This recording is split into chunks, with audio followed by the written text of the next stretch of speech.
जय सिया राम दोस्तों, हमारे YouTube चैनल रंगीला म्यूजिकल ग्रुप में आप सभी का स्वागत है।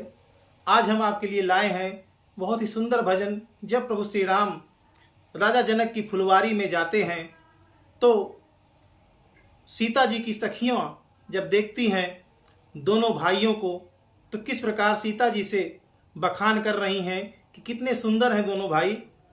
आइए भजन के माध्यम से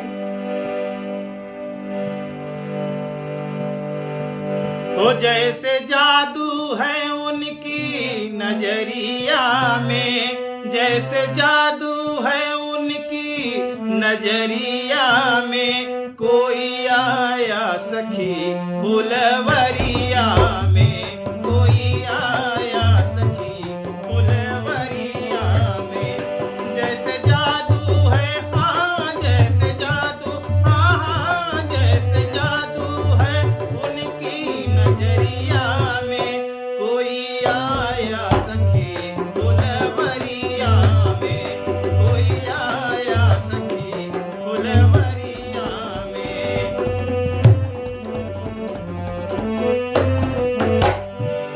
सांवला एक है एक गोरा बदन, सांवला एक है एक गोरा बदन, देख कर भी न अब तक भरा मेरा मन, देख कर भी न अब तक भरा मेरा मन।